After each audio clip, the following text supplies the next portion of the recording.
Hi all welcome to Blasters arena. എതിരില്ലാത്ത 2 ഗോളുകൾക്കാണ് കൊച്ചിയിൽ വെച്ചുകൊണ്ട് ജംഷഡ്പൂരിനെ കേരള ബ്ലാസ്റ്റേഴ്സ് പരാജയപ്പെടുത്തിയത്. മലയാളി താരങ്ങളായ നിഹാലും വിപിനുമാണ് ഗോളുകൾ നേടിയിട്ടുള്ളത്. ഈ വിജയം ബ്ലാസ്റ്റേഴ്സിനെ സംബന്ധിച്ചിടത്തോളം വളരെയധികം സന്തോഷം നൽകുന്ന കാര്യമാണ്. പക്ഷേ ആരാധകർ കുറവായിരുന്നു. നമുക്കറിയാം, മഞ്ഞപ്പട ഉൾപ്പെടെയുള്ള ആരാധക കൂട്ടായ്മകൾ ഇപ്പോൾ ബഹിഷ്കരണം പ്രഖ്യാപിച്ചിട്ടുണ്ട്. അതുകൊണ്ട് തന്നെ വളരെ കുറച്ച് ആരാധകർ മാത്രമാണ് ഇപ്പോൾ മത്സരം വീക്ഷിക്കാൻ വേണ്ടി കൊച്ചിയിൽ എത്താറുള്ളത്. ഇതിനെ വിമർശിച്ചുകൊണ്ട് മുൻ കേരള ബ്ലാസ്റ്റേഴ്സ് താരമായിരുന്ന CK വിനീത് ഇപ്പോൾ രംഗത്ത് വന്നിട്ടുണ്ട്. ഇന്നത്തെ മത്സരം കാണാൻ വേണ്ടി CK വിനീത് അവിടെ ഉണ്ടായിരുന്നു. അദ്ദേഹമാണ് ബ്ലാസ്റ്റേഴ്സ് ആരാധകരെ വിമർശിച്ചിട്ടുള്ളത്. അതായത് ഈ ബോയ്ക്കോട്ട് അത് ശരിയല്ല, യഥാർത്ഥ ആരാധകർ കേരള ബ്ലാസ്റ്റേഴ്സിനോടൊപ്പം മോശം സമയത്തും നിലകൊള്ളും എന്നാണ് CK വിനീത് പറഞ്ഞിട്ടുള്ളത്. അദ്ദേഹത്തിന്റെ വാക്കുകൾ ഇങ്ങനെയാണ്. ഇൻസ്റ്റഗ്രാമിലാണ് അദ്ദേഹം ഈ പോസ്റ്റ് ഇട്ടിട്ടുള്ളത്. ആ പോസ്റ്റ് ഇങ്ങനെയാണ്: സാധാരണ കേരള ബ്ലാസ്റ്റേഴ്സിന്റെ കാര്യങ്ങളിൽ നിന്ന് മാറി നിൽക്കാറാണ് എൻ്റെ പതിവ്. കുറെ നാളിന് ശേഷമാണ് ഇന്ന് കേരള ബ്ലാസ്റ്റേഴ്സിന്റെ ഒരു മാച്ച് നേരിട്ട് കാണുന്നത്. Kerala Blasters versus Jamshedpur FC മത്സരം.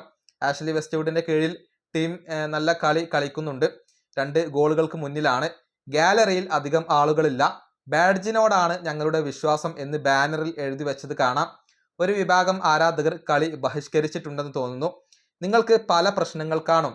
മാനേജ്മെന്റ് ആയിട്ട് പ്രശ്നങ്ങൾ കാരണം, അതുപോലെ തന്നെ പ്ലെയേഴ്സ് ആയിട്ട് പ്രശ്നങ്ങൾ കാണും. അത് ചോദ്യം ചെയ്യപ്പെടുകയും വേണം. പക്ഷെ കളി ബഹിഷ്കരിക്കുന്നത് അത് ശരിയായ രീതിയല്ല. ഏത് മാനേജ്മെന്റ് ആണെങ്കിലും കളിക്കാരൻ ആണെങ്കിലും ഗ്രൗണ്ടിൽ പോരാട്ടം അത് ആ ബാഡ്ജിന് വേണ്ടിയാണ്. മറ്റുള്ളതൊക്കെ അതിന് പുറത്താണ്. മാനേജ്മെന്റ് വരും പോകും, കളിക്കാർ വരും പോകും. മോശം സീസണുകളും മോശം റിസൾട്ടുകളും ഈ ക്ലബിന്റെ ഭാഗമാണ്. ഈ ക്ലബ്ബ് നിങ്ങളുടേതാണ്. നിങ്ങൾ കൂടെ ഉണ്ടാകുമ്പോഴാണ് അത് തലയുയർത്തി നിൽക്കുന്നത്. മറ്റു ടീമുകൾ കേരള ബ്ലാസ്റ്റേഴ്സ് എന്ന ടീമിനേക്കാൾ പേടിച്ചിരുന്നത് ഗാലറിയിൽ ഉണ്ടായിരുന്ന നിങ്ങളെയാണ്. ഈ ടീമിന് ഈ നാടിന് ആവശ്യമുണ്ട്. അതിനേക്കാളേറെ ഈ ടീമിന് നിങ്ങളെയും ആവശ്യമുണ്ട്. ഞാൻ കളിച്ചു കൊണ്ടിരുന്ന സമയത്ത് പോലും കണ്ടിരുന്ന ഒരു രീതിയാണിത്. കളി ജയിക്കുമ്പോൾ കാണികൾ കൂടുകയും കളി തോൽക്കുമ്പോൾ ആളുകൾ കുറയുകയും ചെയ്യുന്ന അവസ്ഥ. 60,000 കാണികൾ എന്ന് പറഞ്ഞിടത്ത് 2,500ഓളം ആളുകളുടെ മുന്നിൽ ഞാൻ കളിച്ചിട്ടുണ്ട്. അന്ന് പറഞ്ഞത് തന്നെയേ ഇന്നും പറയാനുള്ളൂ. കാണികൾ ഉണ്ടാവേണ്ടത് സാമൂഹിക മാധ്യമങ്ങളിലല്ല, ഗാലറിയിലാണ്. ജയിക്കുമ്പോൾ കൂടെ നിൽക്കാൻ അനേകം പേരുണ്ടാകും. മോശം സമയത്തും കൂടെ നിൽക്കുമ്പോഴാണ് യഥാർത്ഥ കേരള ബ്ലാസ്റ്റേഴ്സ് ഫാൻസ് ആകുന്നത്. അതാണ് അവർ loyalty is to the badge. ഇതാണ് CK വിനീത് ഇൻസ്റ്റയിൽ ഇപ്പോൾ പോസ്റ്റ് ചെയ്തിട്ടുള്ളത്.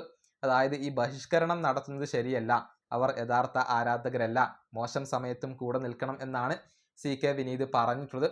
പക്ഷേ നമുക്കെല്ലാവർക്കും അറിയാവുന്ന കാര്യം, ഗതി കെട്ടിട്ടാണ് ബ്ലാസ്റ്റേഴ്സിന്റെ ആരാധകരും ആരാധക കൂട്ടായ്മകളും ഈ ഒരു ബഹിഷ്കരണം പ്രഖ്യാപിച്ചിട്ടുള്ളത്. മോശം സമയത്ത് ഒരുപാട് തവണ കേരള ബ്ലാസ്റ്റേഴ്സ് ആരാധകർ ഈ ടീമിനോടൊപ്പം നിലകൊണ്ടിട്ടുണ്ട്.